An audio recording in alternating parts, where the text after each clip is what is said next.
Hardcore. Cool. Welcome. Let me see where I have my. I don't know where I have my notes. Just give me a second. Okay. So some people still dropping in. The title of this session is it will be on argumentation, and the idea was to prepare something on the problem that you seem to be having after we saw you at nationals and after we saw you in these first 3 days. And talking with other mentors and other coaches, we decided that there are especially two things. When you compare arguments, right? You're quite good at weighing arguments and comparing arguments. And I even went and I checked that Jack Johnson has an amazing session on weighing, so that's very nice. I saw that yesterday Ishan had something on weighing, also quite good. So I think that you're quite good in like comparing impacts. You have a lot of models how to compare them. That's all good. But I think there are two things in this, let's say, advanced part of engagement and argumentation that you literally don't do at all. And this is you don't weigh principal arguments, you don't know how to make principal arguments, and you don't know how to enter in something out called the last stage of comparison, the last stage of engagement, which is a trade-off analysis. And these are the two things that we will try to do today. This is like direct troubleshooting, trying to address the things that that you are not doing properly. So how to win the debate with principal arguments when you're weighing cases, and how to do something more as just like weighing mechanism of which impact is better. Okay, before I start, are there any concrete questions or concerns with argumentation or like they're related to these two things? Is there anything that you concretely noticed while you were debating at nationals, or while you are debating now these first 3 days here at GDS? If there is something like that, just write me in the chat, or since there are just 20 of you, so we can easily speak, so you can unmute yourself and just say. So is there anything connected with that that you would like me to include, or? Okay, cool. Let's start with the first shorter part, trade-off. Let's make that on around 20 minutes. Let's not more time. Liana, you're always sending me private messages, so try to start sending messages to everyone so everybody will see. Not sure, but making principles. Yeah. Can everyone not see? So when you send message, you have two. And you have Miha Andric, I assume, since I'm getting private messages. If you said it to everyone, then everybody sees it. Yes. Okay. So firstly, let's approach this like this. I believe that there are three. Now, if we would be with a nice board, I would write all this on the board. If I would be an amazing technological person, I would have a nice PowerPoint, or I would write on my iPad. But I don't have any of this. So we are just going to discuss it. Okay, cool. I believe there are three. Oh, nice, Miles. Good question. We are going to get there immediately. So let's run through this first thing. I believe there are three stages of argumentation. And too often you only stay with the first stage. But also the first stage can be done better or worse. The first stage is a descriptive stage. This is the stage where you just make a claim about reality. You make a claim, something is, you make a claim about reality. Nationalism is dangerous. Okay, so what should I do with the fact that nationalism is dangerous? Nationalism is exclusive. Okay, that's a nice fact about reality. Could be true, could be wrong, could be more true, could be less true, but that's a fact about reality. This is not something that would prove the motion. Right? But when and while you're doing this descriptive analysis, when you're making claims about reality, you can always do that like better or less advanced. The first stage is always when you simply make an assertion that is logically possible. This is how you know how to do it. So the first stage of description would be assertion logically possible. Yes, nationalism might be exclusive. I can totally see how that's possible. Second stage would be that you give me an example of nationalism being exclusive, right? So you make an example-based argument, right? A lot of time you start with an example and you stay there, right? You derive all the analysis from the one example. That's okay, because I see that that's actually happening in reality, but it's still just one example. So the next stage that you do is you have many examples. That means in the best possible scenario, in each speech, you add additional example that is proving the same claim about reality. That's nice, still very descriptive and still very inductive. From more arguments, you're trying to prove me that, for more examples, you're trying to prove me that nationalism is very exclusive and is not, allowing everybody in, also the people who are very, who have good intentions and all this. The last stage of this inductive reasoning that you do is then that you describe me the importance of your examples, right? You tell me our examples are representative, our examples are, more credible, this is the analysis behind the example, and so on. So this is the chain that you usually do. Just an assertion, one example, more examples, and then in the end, analysis of your examples, why they are good, why they are bad. This is all good, but it's very inductive. It comes from a lot of examples that are there, and it's example-based and still looks like it's cherry-picked. So that's why the next stage of descriptive argumentation would be the question, why it is very likely that this will happen? Why it is very likely that these examples will occur in majority of cases? Why it is very likely that this example is not representative, just speaking of the pattern that we have taken, but is representative for all the population, different contexts. So the question of probability, likability. And here you need to see that here you move from inductive reasoning, here you move from analysis of the examples to the analysis of the logic behind the examples, right? You start telling me what are the reasons why we should expect that this will happen always. And then the last best way of how to make a descriptive argument is to say why it is inherently and intrinsically true. This will happen in almost all the cases or in all the cases. This is inherently connected to nationalism, for example. Right? So if your claim is nationalism is exclusive, you can start with, showing me a nationalist movement that is exclusive, right? I won't be convinced. The next stage would be showing me 5, 6 nationalist movements in different parts of the world that are very, very exclusive. The next stage would be to tell me, to do a meta-analysis in the third stage and say why our examples were very representative. Because one example was from developing world, one example was from developed world, one was from Europe, one was from Asia. So we really were covering all this, dear judge.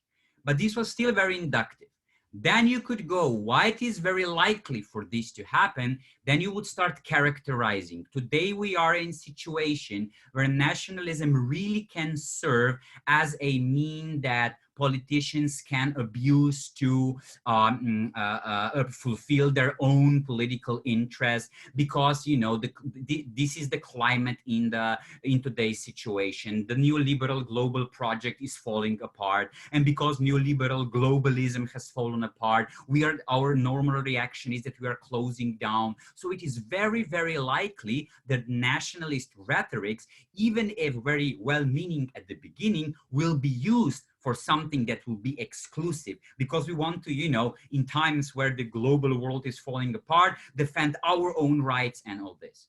And then lastly, intrinsically, why it is intrinsically, inherently connected to the nationalism, why it is a part of nationalist movement that will always necessarily exclude something, because it is based on the characteristic that you cannot change. Even if you do whatever you want, you cannot become a member of a nation. You can become a citizen, you can become a member of a movement, but you can never get the biological, characteristic of being of ethnicity or something like that. So by definition, it's exclusive. And this is how you get from example-based to more example base, to the good example base, to the very likely to happen because so many examples, to the inherently necessarily this is true. And this is how you need to make your claims about reality. Try to come to the point where you will be able to say, this is inherent to the situation that we are talking about. It's inherently true. Now, I was intentionally using different points that you are usually using, but the words that you are usually using are, you say, structural reasons that something will happen. And these structural reasons are not examples, but these structural reasons are these inherent characteristics that are, you know, forcing a specific outcome in the reality. That these are 4 structural reasons why nationalism in today's world will always be this and this. Okay? This is how you make descriptive arguments and claims about realities. Now, I'll give you a motion. I'll tell you what was the argument. I'll choose a controversial one. Let's be controversial. I'll choose the ones that I've seen at the World Schools tournaments. And then you'll try to make it in half a minute, right? Just to get ideas, what are the structural reasons? The motion was, this house supports religion. No, this house believes that the state should support religious recruitment in the area of high socioeconomic deprivation. In areas of high socioeconomic deprivation, the state should support religious recruitment. You do get the idea, right? Religion, okay. The argument that was very descriptive. Yes, now I should ask you, what type of argument is this? The argument that I've heard was, this will harm poor people. Is this anything more than a descriptive argument? No. This is literally description of the reality. This is a claim about reality. People believe that, one team believed that this will harm poor people, right? One team believed that. This was not a comparison, not an evaluation, nothing how this is proving the motion. It was simply, we believe that the reality after the motion will be like this. This is a claim about reality. It's a factual claim on reality. It will harm poor people, right? So descriptive argument. Okay. Now try to find out structural reasons why this would harm poor people. Why the fact the state would help religious institutions, that they would gain power and would recruit people and would be the ones who help the people and all this, why this would harm poor people. Take 30 seconds, try to find structural reasons. So why, from the definition of the religion, I'm telling you it's controversial, this is why I'm giving it to you, why from the definition of religion would follow that this will harm poor people. I promise that later on, discussing principles, we're going to discuss something good about religion so that you will not say that I'm biased or something. 30 seconds. Or if anybody gets the idea, just write me in the chat. That would be the best. Just write a statement in the chat. What would be the structural, inherent reasons, inherent characteristics of religious institutions that they would harm people? Oh my, why? They are helping. Probably, I hope that nobody will say they are immoral, because you can give me a lot of examples of immoral institutions, religious, I'm sure. But this is at best case scenario, you have majority of them. I don't even believe that you have the majority, in my personal opinion, but that's not an inherent reason. You need to give me structural reasons. By always, when you'll have this, you should expect that poor people will be to some extent harmed. Go, go, go. What do you have? I'll tell you what this team had. And in the end, I can tell you which team this was. No, it is also, some of ideas are mine, so I don't know if this is this team exactly. So go, what do you have? Anything? Come on. Religion, Maddie Murray, privately to me. Religions tell poor people that they will suffer in this life, they will be rewarded. Brilliant. It is inherent to the religion that they have some kind of legitimation function. This is what Maddie Murray said. So, you know, you maybe suffer now, but later on you will be rewarded if you live a good life. This will, to some extent, probably harm poor people because they will be less likely to pursue actions that will change the power relations, that would, you know, change also the economic inequalities and, you know, make them richer. So this is brilliantly, Matt, is something that you could claim is inherent to the religion, that they have a function of legitimizing today's world, you know, because you're going to get the reward in after-time. You see, we're not even saying anything bad about religion. This is just what religion is, and it might harm poor people. It's inherently will happen. What do we have, Caroline?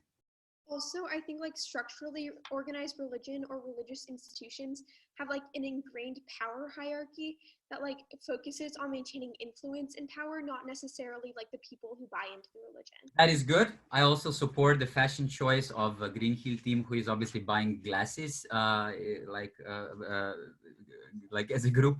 That's good. I think that's good. The problematic part here could be the other team could easily say that this is not inherent to the religion, that you could reform religion to be less hierarchical and so on. So yeah, you could win this argument. It's a good idea, but you know, that is something that you should fight. I'm not necessarily buying they're all hierarchical. This is in the definition of religion. What else? Go.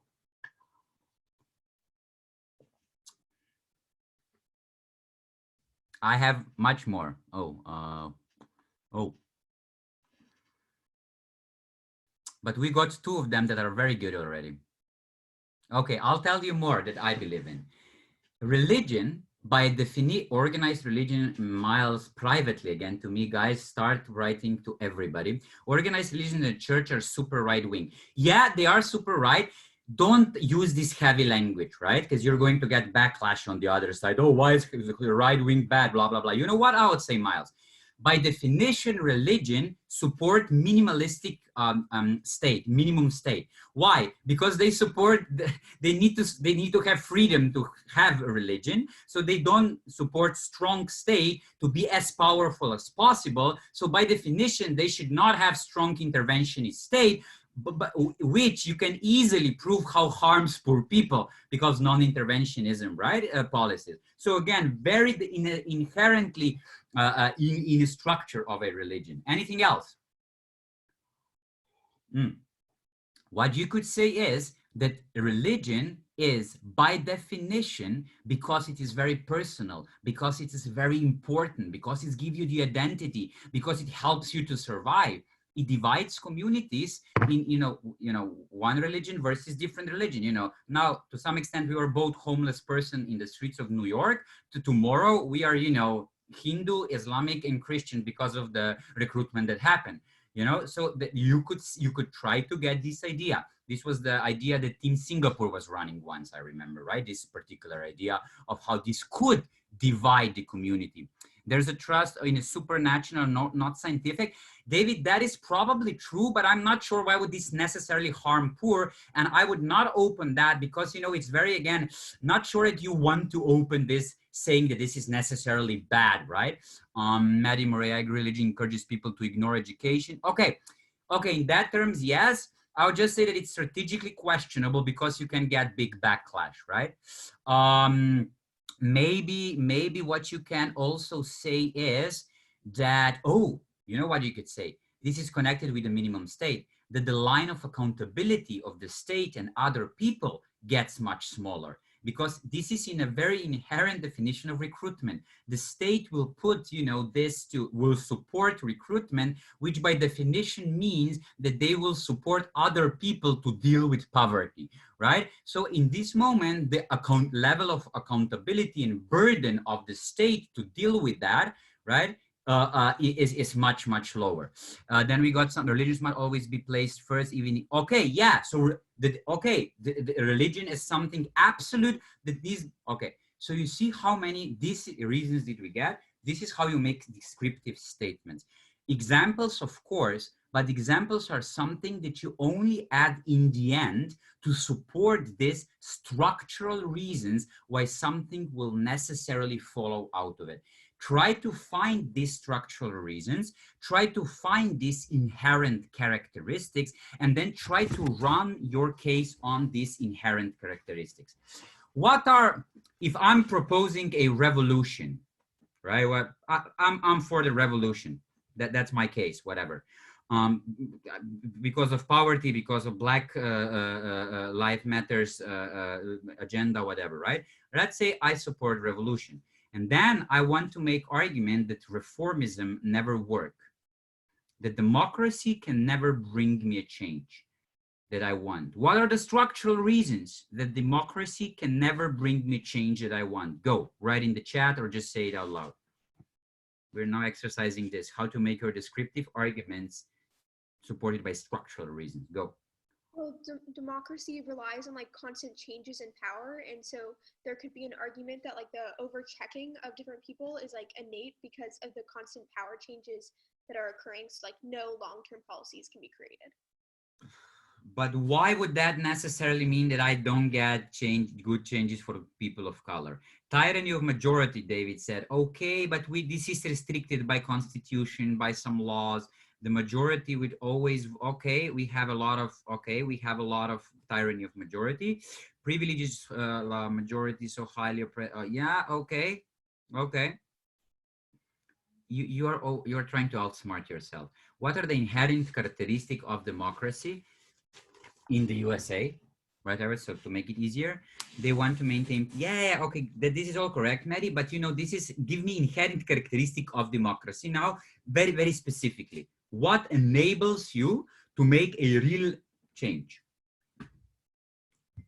Just a few examples, I don't know. Voting, why? This is just this is the definition of democracy, yes, voting. This is literally just a description, right? Yes, voting. Why? I don't know. Representation by election is yes. But why is representation? What is now the bad part of representation by election? I don't know. Rich people control the media. Media creates rich people controlling the media, and the voters decide by the media narratives.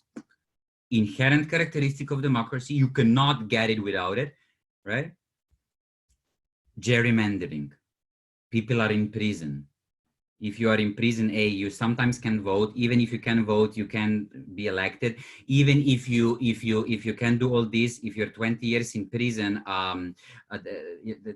you are then going to come out and say tomorrow I try to become a president? Probably not, right?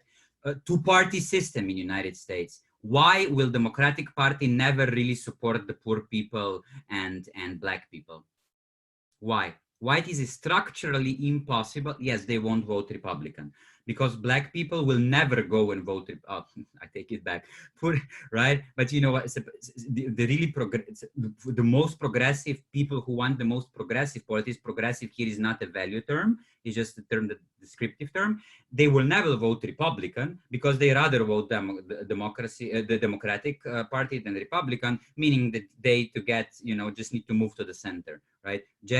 All the gerrymandering that you were talking about, right? All the disenfranchised that happened, all the problems in the educational system that we had. So, again,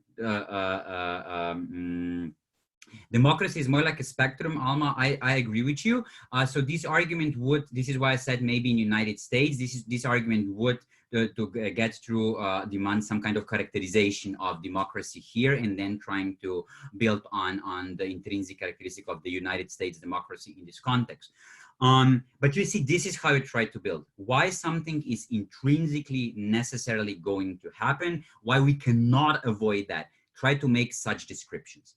But these are only descriptive arguments. Go, Amy. Oh, I was just wondering, could you say that democracy could never bring structural changes because the people who are trying to get power are getting power through the structure, therefore they wouldn't want to change the structure that's giving them power?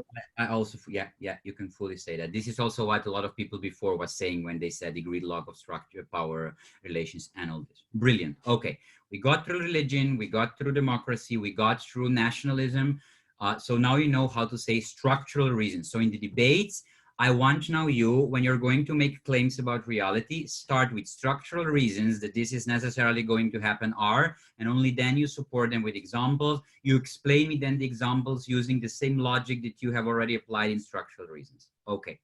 Second part of argumentation that we are not going to focus on, second stage of argumentation, because this is what you do quite well when you decide to do it, is firstly, you do the meta-analysis. This is the answer to the question, strategic question. Why do you have this argument in the debate?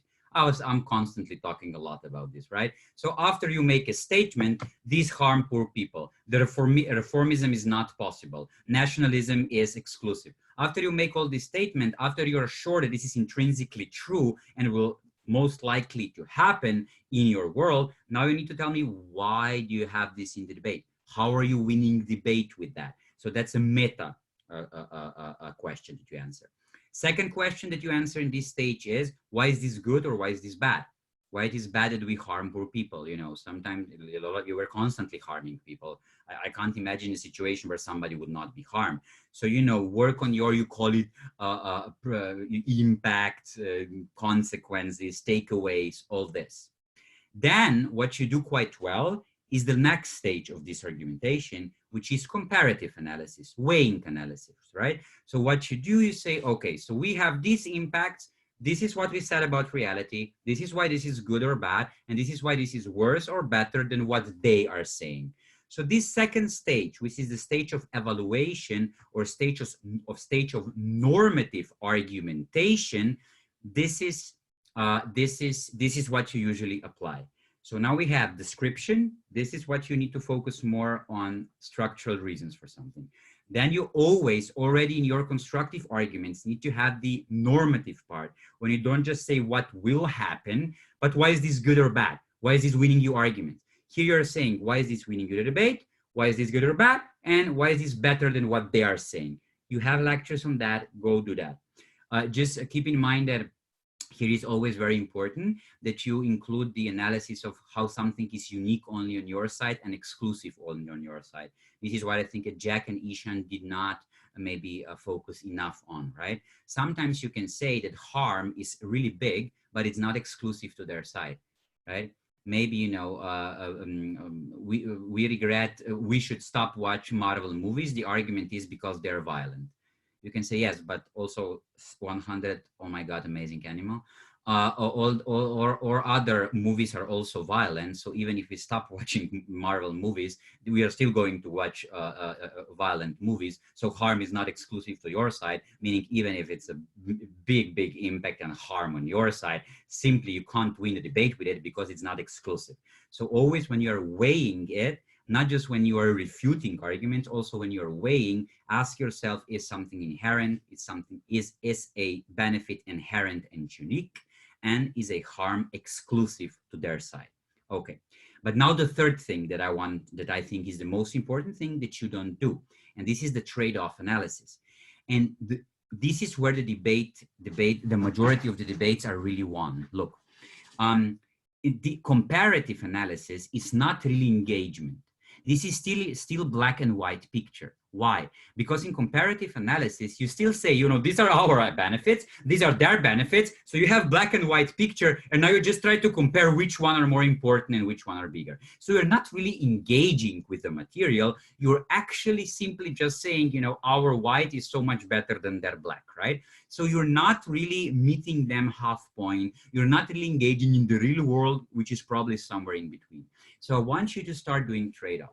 The easiest way to show you, and then we'll do two exercises, two other motions. The easiest way to show you to do a trade-off is to give you a motion on this house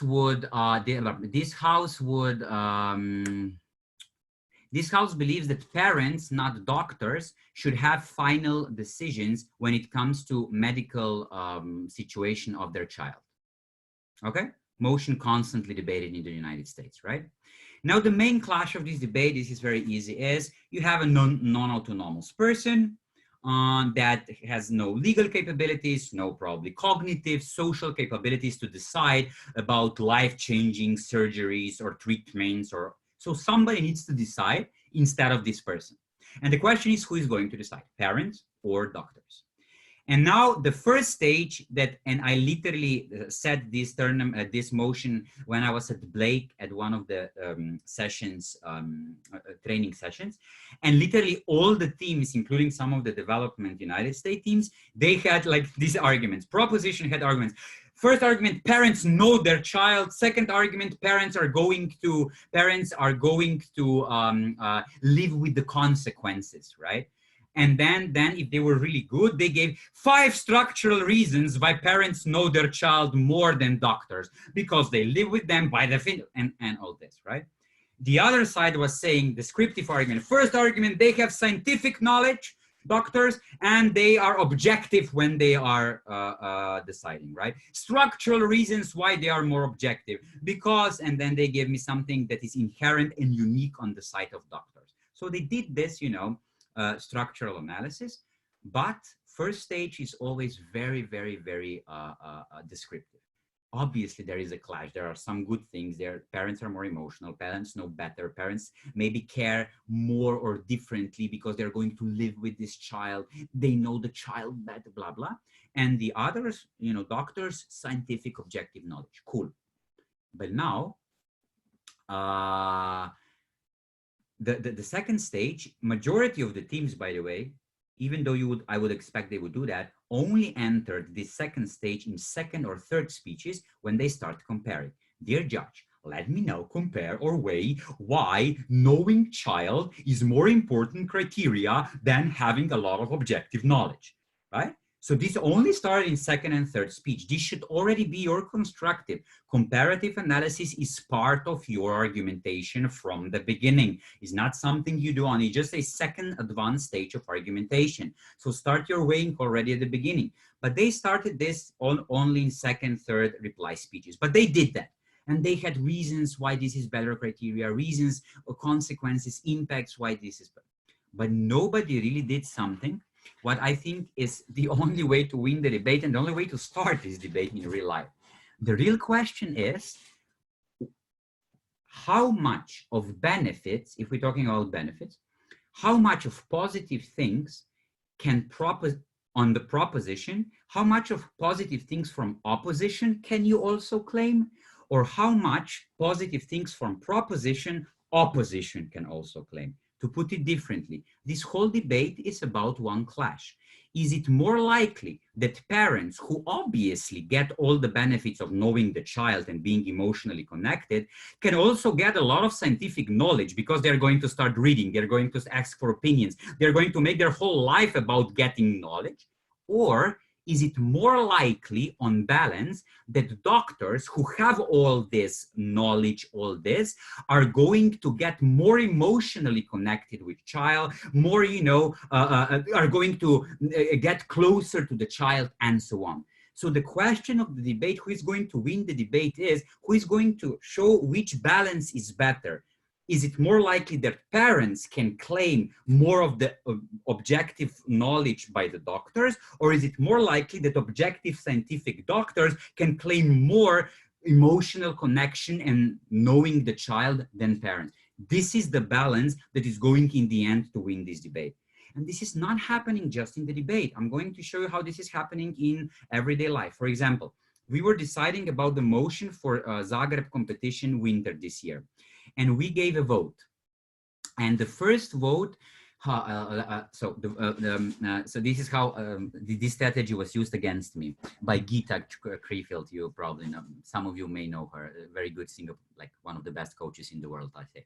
So, and then so we needed 3 motions: 2 prepared motions and 1 motion for finals. And 3 motions were, we had the 3 motions that were voted, are 3 best motions from students. First 2, clear won. The third one only marginally won over the fourth one. Do you now imagine the situation? Okay. And then I said, okay, let's go. The third one was for finals. And I said, okay, I suggest we go with the third one for finals. I mean, come on. We said that we are voting. So, if the vote was for the third, we need to go for the third. And then Gita said, but Miha, that motion is really bad. Come on, we can't have this motion for finals. It's a bad motion. And I said, okay, Gita, maybe you're true, but maybe you're correct. But, we decided we'd go with democratic vote. And then we had an funny exchange of emails in front of everybody. What is now more important, democratic vote and promise to students, right? Public, transparent vote, or what motion is quality motion? And then in the end, she totally, with one email, killed all my positions. She said, okay, Miha. But the thing is that if we go with my motion, her motion, which was the fourth one, we actually get the fourth motion, which only marginally lost against the third one. So we are almost respecting the democratic right, but we respect all the quality. But if we go with mine, we respect all the democracy, but no quality. So if I go with her, I get almost all the democratic principle, but no quality. If we go with mine, we get no quality and a bit more democracy. And it's just stupid, Miha, to go with yours. And I was like, this is correct, right? So you see, this is actually how, like, for example, democratic primaries, right? There were all these arguments how Biden is more electable. And probably as a descriptive statement, even with, for some structural reasons, this was correct. I personally maybe would not agree that he was more electable, but let's give them benefit of the doubt, right? So this is how you can, with this trade-off, also create benefit. Let's take them at their best argument, right? Let's take all the Bidenist versus Sanderist, right, at their best, and let's say that Biden was more electable at the time when the Biden versus Sanders debate was happening, right? Let's say that he was more electable. For sure, if this is true, he was only marginally more electable. But what you could claim is that in terms of policies, Sanders would actually argue for real changes. On the other hand, Biden is just going to be Trump with a human face, right?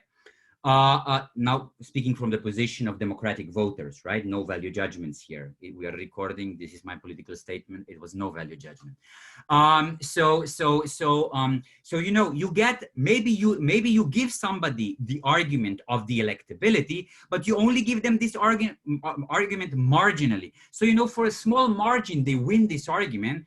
But we, on the other side, also get almost all of your electability because it's almost the same. Maybe you're a bit better, but we are only who can provide real changes. So when you take all this on this balance, on the trade-off balance, we win.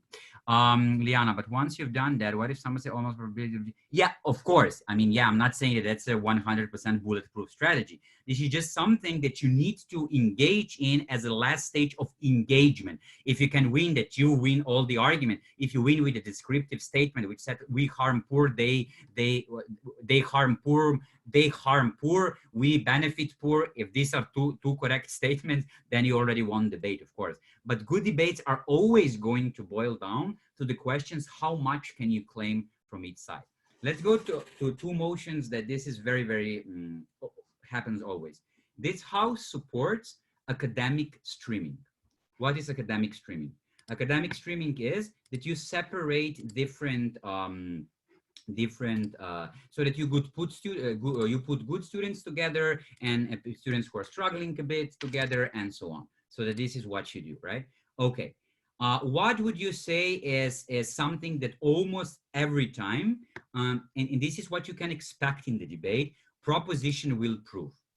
Something that proposition, you know, even if you are brilliant on the other side, I'm not sure that you can, you know, get away and disprove.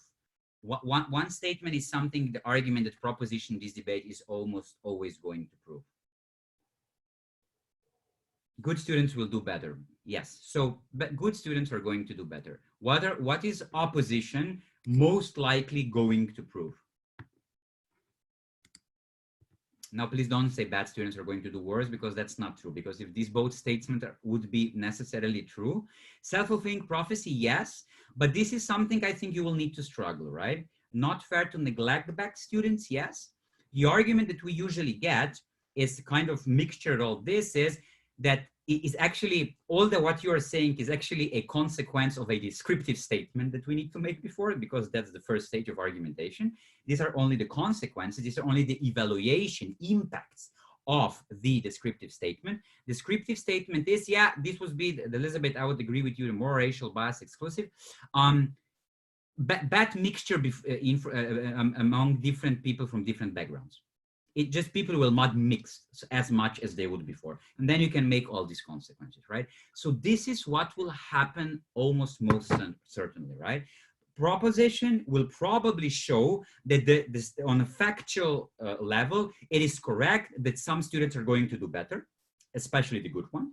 And opposition are on a factual level, probably can show that, you know, that students from different backgrounds are not going to mix. These are, you know, two factual statements that are probably going to pass if you're going to do good descriptive analysis stages that we were discussing before.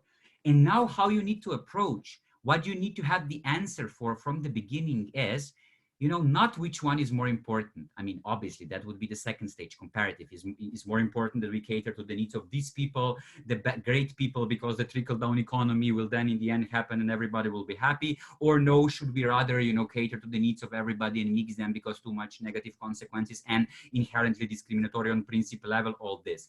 Okay. But something that you should add to make your argumentation, to put it to the next level again, how much are we really going to harm these good students if we mix them?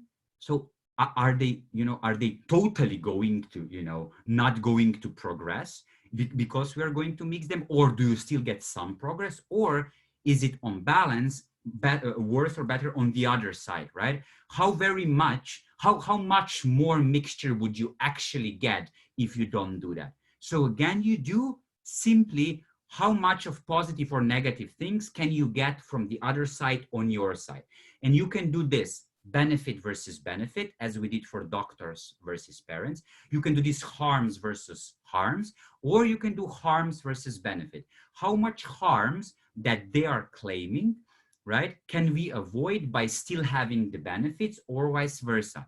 How much benefits can they claim by avoiding their harms, right? So you can have this or all three levels. And this is the next stage that you are usually not doing and seem not to be ready for when we watch your debates. So I would kindly ask you to do it.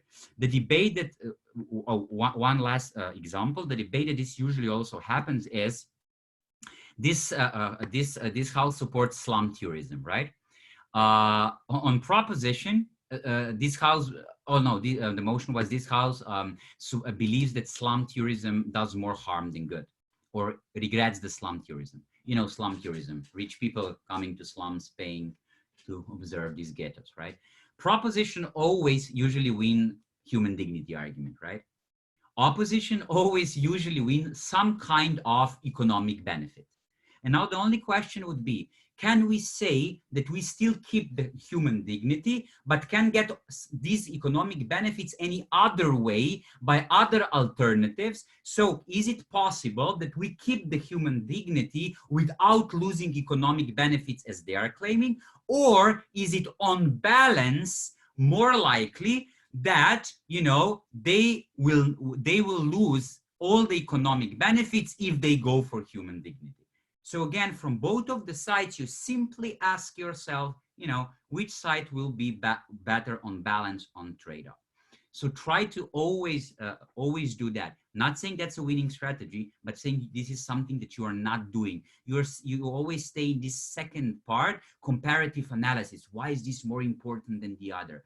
But say, even if they win that, even that is more important, can we maybe, if this is a harm, avoid that, but still get a lot of our benefits? Maybe not all of them, but some of them. Or if this is if this is not a harm but a benefit, can we maybe take some of their benefit and still keep our benefit?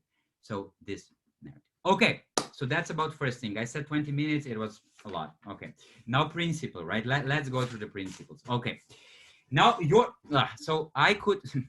But I'm kind of 3 days ago, I literally stopped with the course that I had in London.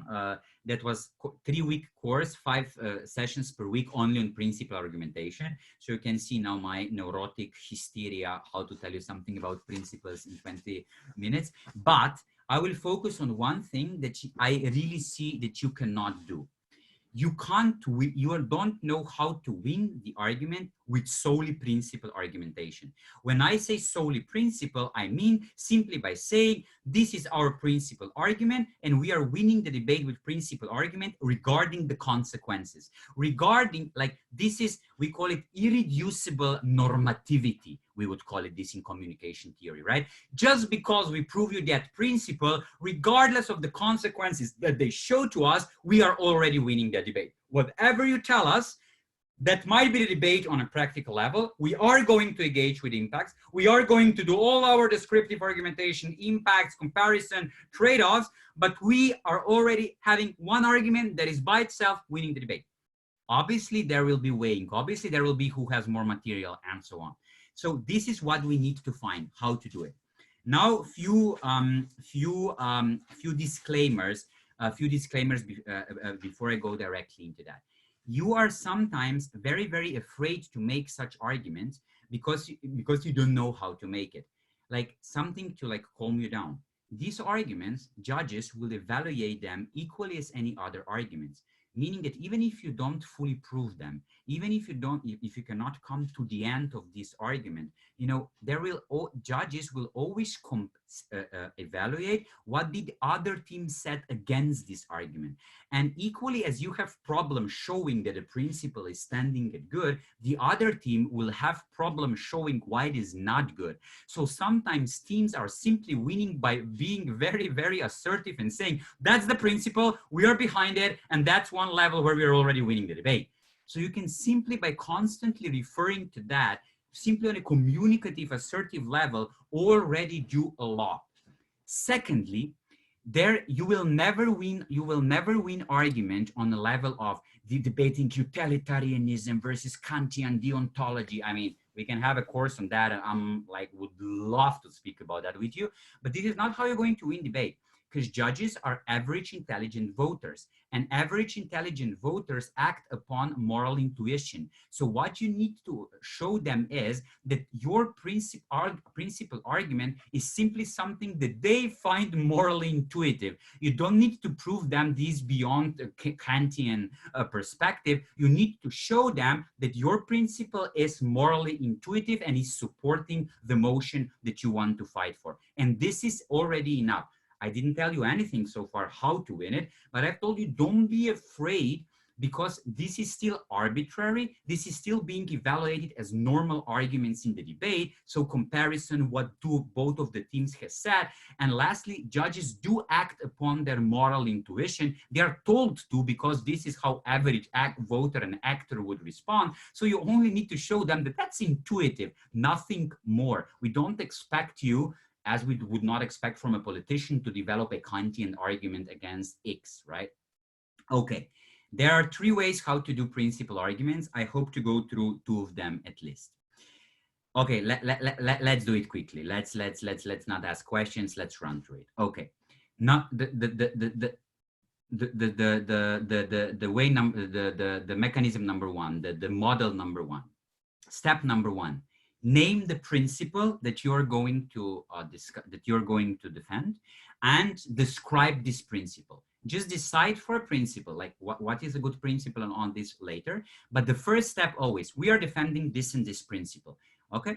For example, if you would have a debate, and now I'm only going to give you examples. I will not ask you questions to get answers from you, but I will give you examples that I've heard from world schools debaters. For example, if you have debate, this house believes that we should donate for power, that everybody should donate all the luxury money for poverty alleviation, then the principle that people decide for usually is moral obligation. We have some kind of moral obligation towards poor people. Obligation towards poor people is the example that I've heard here most being used the most, right?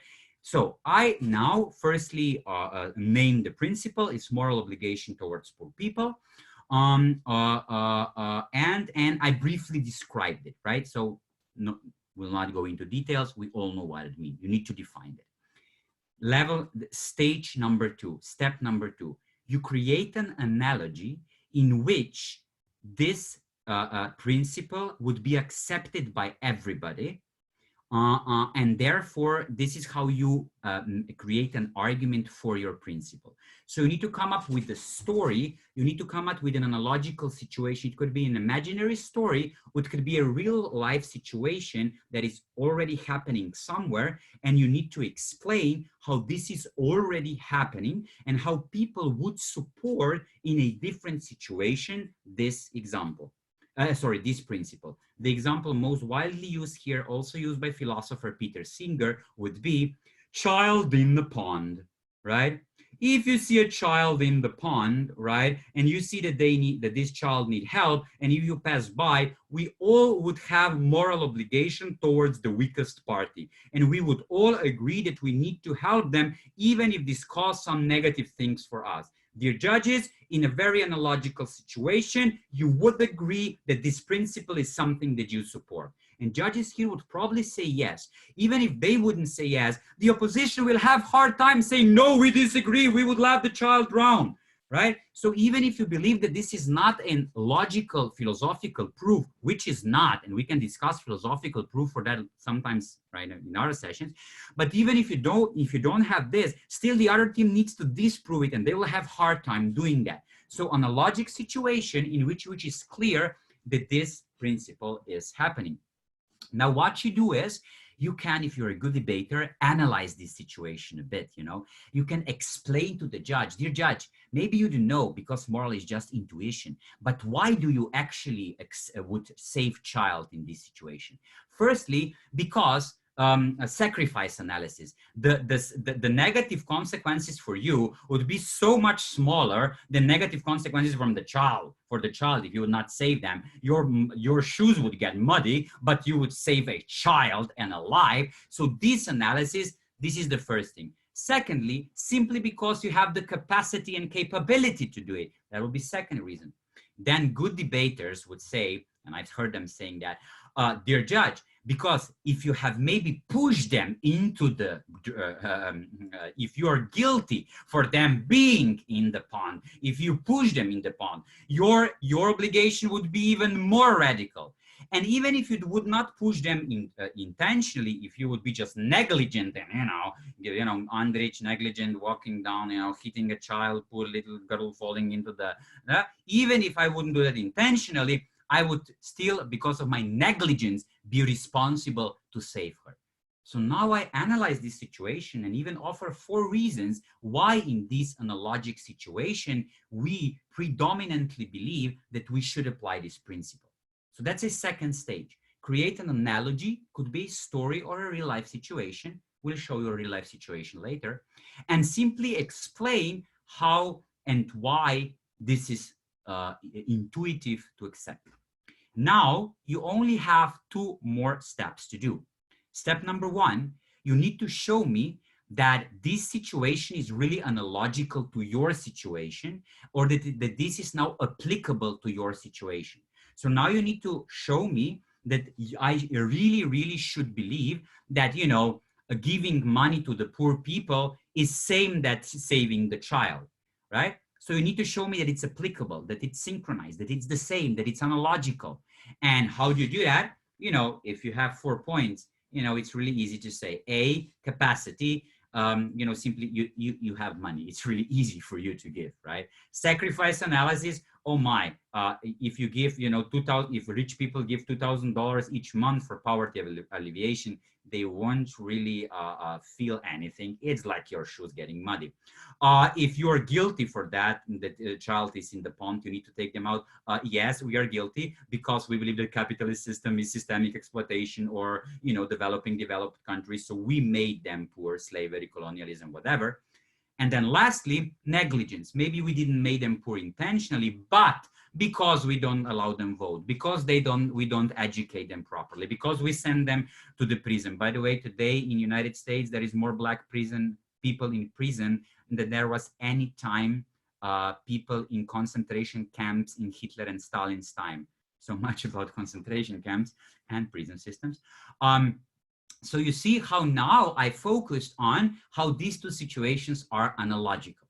And then the last thing that you need to show is, the 4th step would be why you are the only one who can claim this principle, why they cannot claim, why the other team cannot claim the same principle, right? Why, if now we agree that moral obligation towards poor people is the principle to go with, why you are winning the debate already. If debate is phrased as you need to help people and you have moral obligation argument, then you're already proving it. If debate is going to be phrased as you need to donate to charity organization, Alma, I will, sorry for not having slides. I can promise that I will send notes. This is what I can promise later.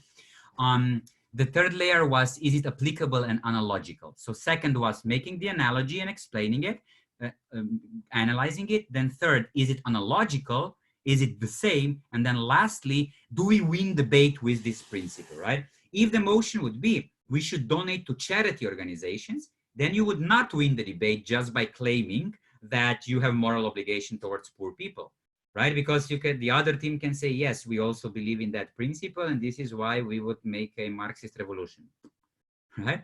So you need to make sure that this is exclusive to your side. And these are now 4 levels how you can make an argument. Name a principle, make an analogy and analyze the analogy, show how analogy is applicable to your situation, and show how this is exclusive to your side.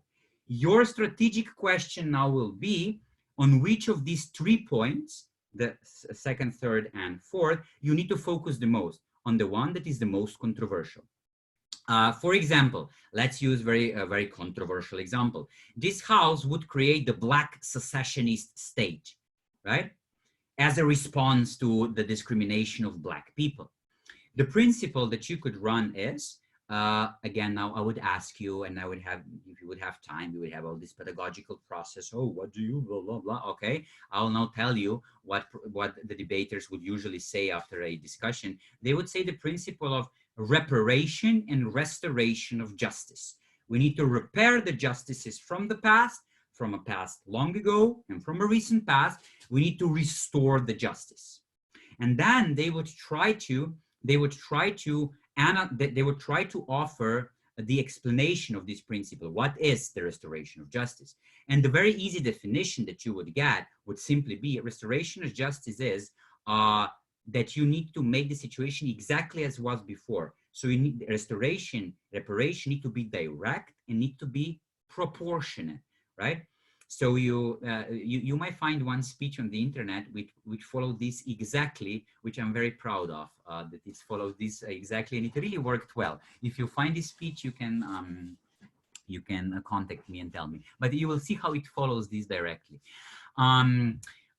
So reparations and restoration of justice, right? So we need to give back to what we have taken from people and so on, right?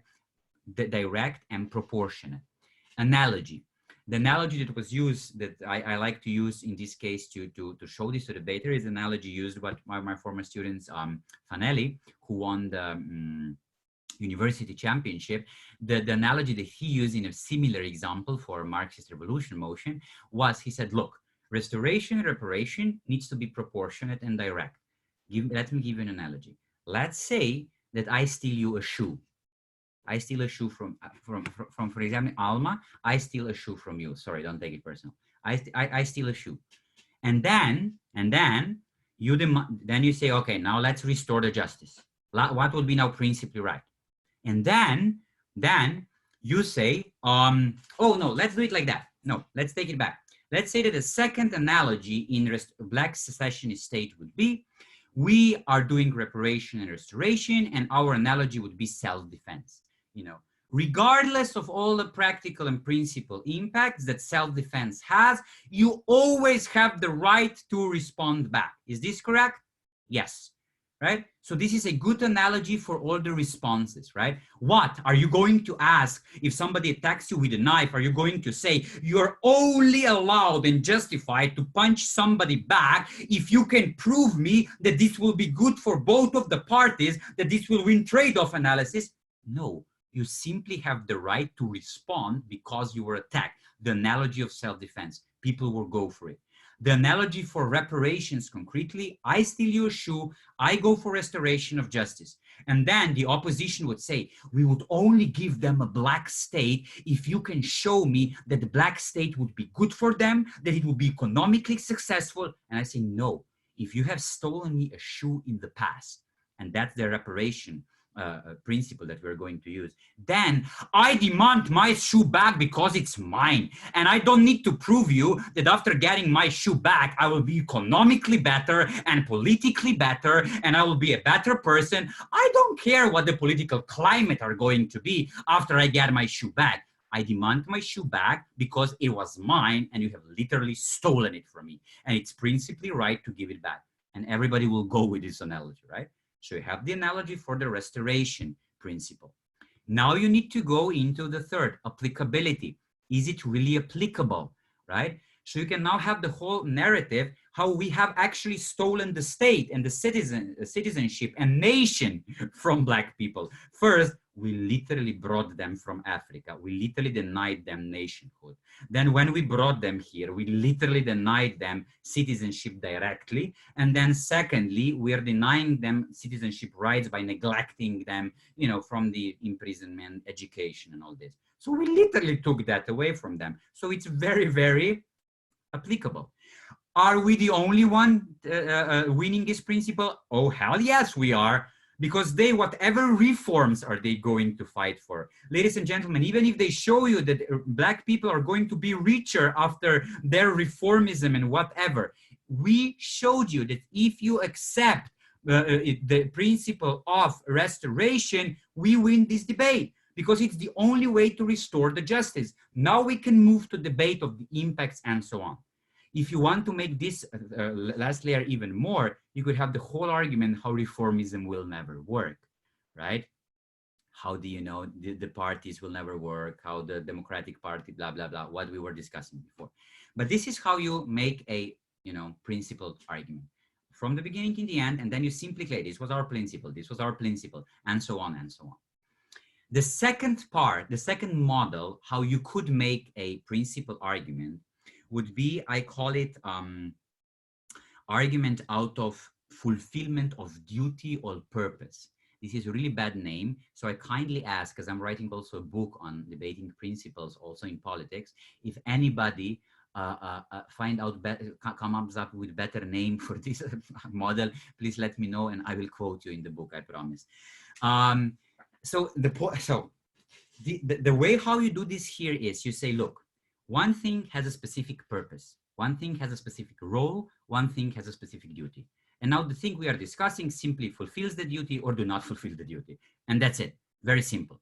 For example, you're using this, but you don't know that you're using that. And this is why you don't make it good enough. Let's say payday loans. Payday loans. You know what's a payday loan? That somebody gets a short money transfer that you need to pay a lot of interest later. So you get into more loans later usually, right? But what happens is that you get some payday loan now, immediately here and now, even though you're totally repaid, but you can survive, you can fix your car, you can get a job, so you kind of survive. And now, you know, people usually run principle arguments. Oh, that's the exploitation. I mean, yes, it kind of is, right? It's exactly, it is literally profiting out of somebody being in need. Right, and then the paradox is if the other team shows how they are very in need and they really need this this payday loan because they really need that money, they can't survive. You're actually promoting the principal argument on prop, right? Yes, this is why we should ban them because it's literally profiting out of necessity of somebody else. That's bad. How you could respond on the other side? You could say, look, what is the point of free market? The point of free market is, what is a fair transaction on free market? The fair transaction on free market is that you give something, right? But you accept something in return. And the point is that there is some kind of balance of power. That is the point. It needs to be some kind of balance of power. We are supporting free market and we think it's a fair, equal exchange to the extent that there is some extent of, you know, balance of power where somebody is not coerced or somebody is not, you know, excessively gaining or losing, right? Like, I mean, you can lose, but when you have a balance of risk and so on. And what you can easily say, look, payday loans, you really need to repay it. You really put yourself in a bad position, but the other party is also offering you a lot.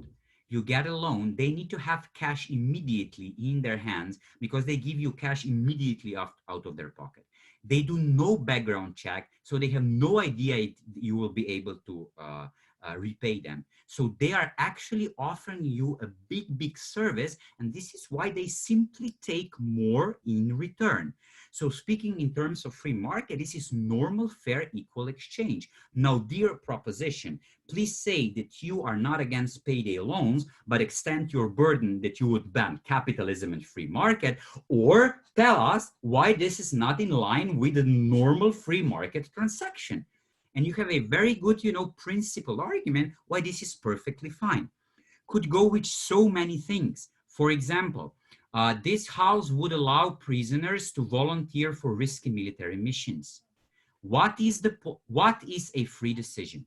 A free decision is when you're not coerced or pushed into a decision.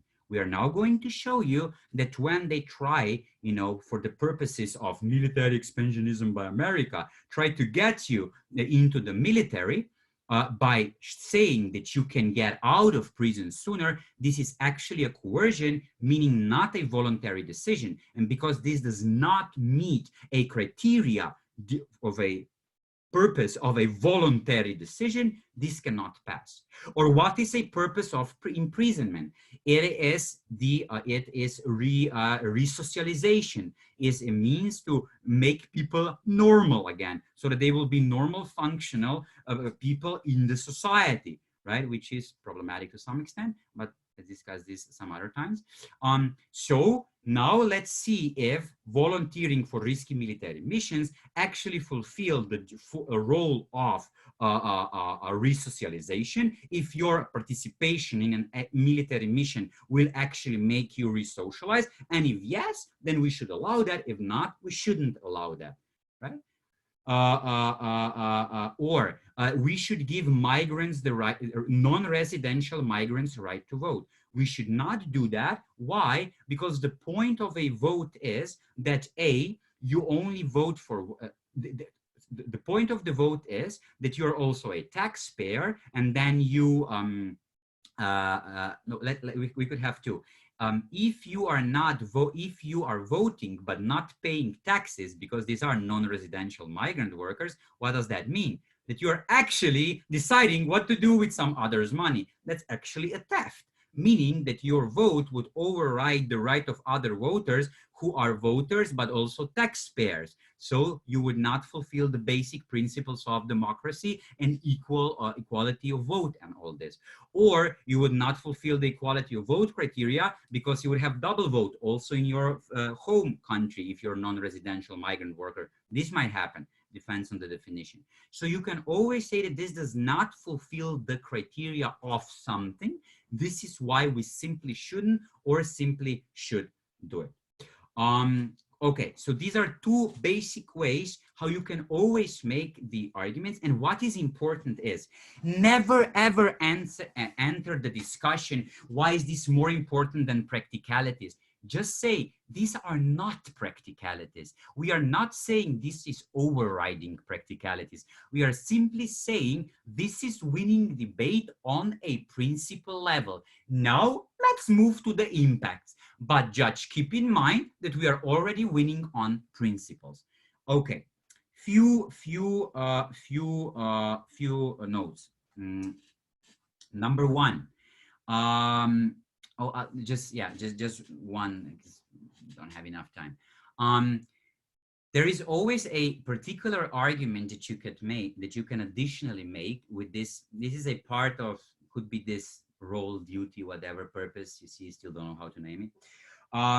It's the idea of the arbitrarity of the morality, right? Because morality is so very arbitrary and relative, you can always start with this. You can always say, look, there are no final moral judgment. We cannot make them. We cannot put ourselves in this position. There are competitive moral frameworks. There are, you can always say that there are competitive frameworks. Morality is nothing else, to make a bit of a context for this second model. Morality is nothing else than the rules that we decide for in the society, the duties that we decide for in the society, the way we live, different cultures, different states, different duties, right? So it always depends on what kind of people we are.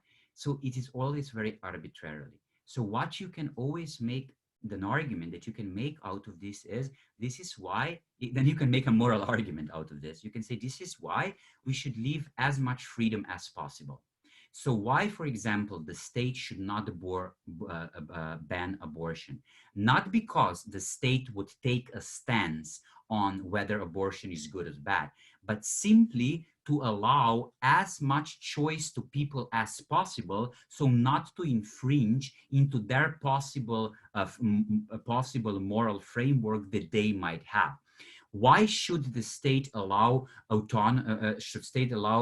selling organs? Because if state would say that we should not, state would take a stance that organs are something different than, you know, other commodities on the market, and they would take a stance of sacredity of your body, which would be a moral stance, which means that they would override their authority, because the good state is the one that does not infringe on that. So out of the idea of arbitrariness of morality, you can make a moral claim, but you can make also the opposite claim. You can say that what happens in the situation when the state doesn't do anything, the people who are in the position of power, the people who have the mean to reproduce their moral ideas, the people who have the mean, you know, to lead the production process, to read the media, who are the more powerful in the society, they are the one who are going to enforce their moral ideas. So the state stepping out, or not a state, whoever stepping out of deciding which moral framework is the best, actually can mean that you are leaving all the right for the people who are the most powerful in the society to live it. So there is, you know, a lot of things here. Cool.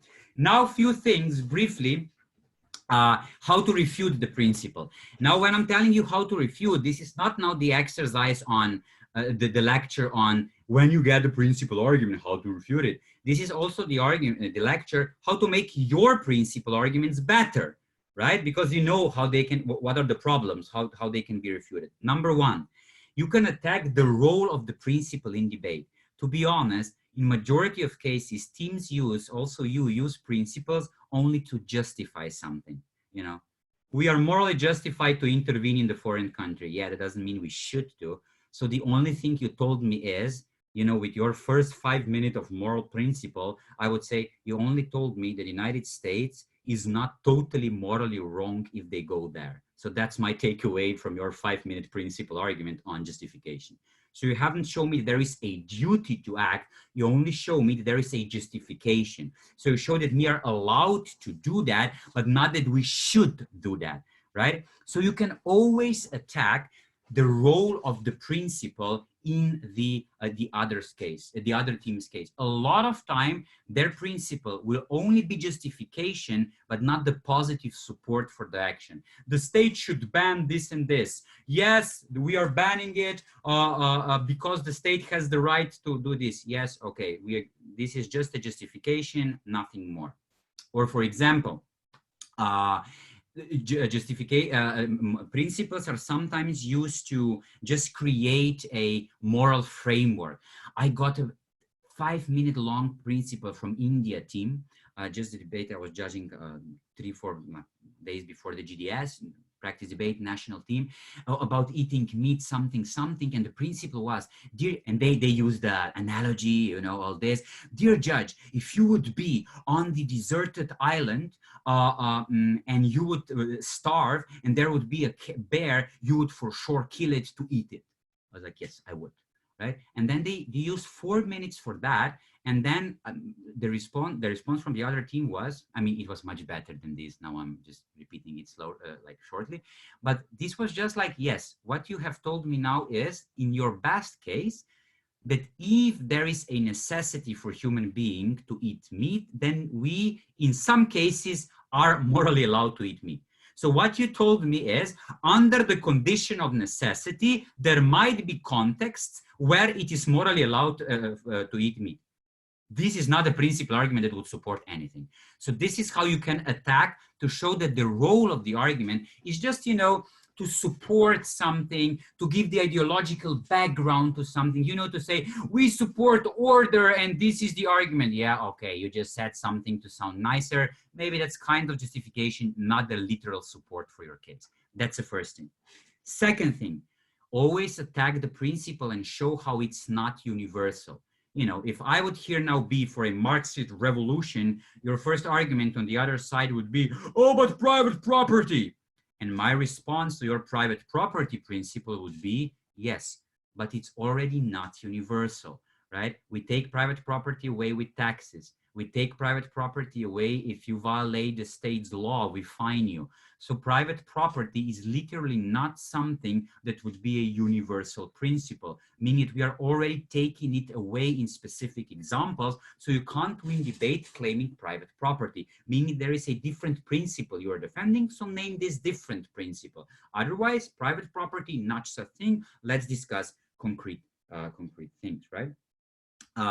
Obviously attack the last two steps, right? Is it applicable or is it unique? You can always show simply it's not applicable.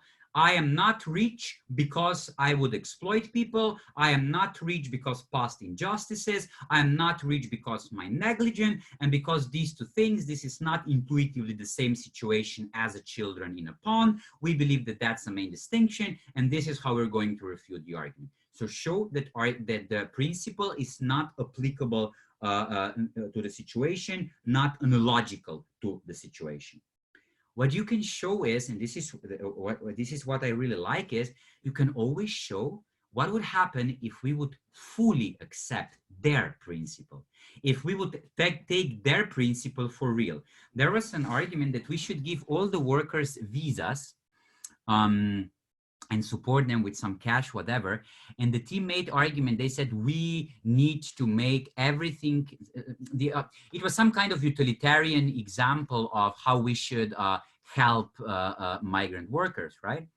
And the other team came up and said, yes, if we want to go with your principle, give them citizens here and today, so that they will be able to decide about their future, so that they will be equal citizen, so, you know, and so on. So if we universalize your principle, then something else happens. So then you need to broaden your burden, right? So then they're again with two options. They need to say, oh no, it's different, and they need to work on little details. How is this different? Or they need to accept much bigger burden. And for both of these cases, they are going to have big problems.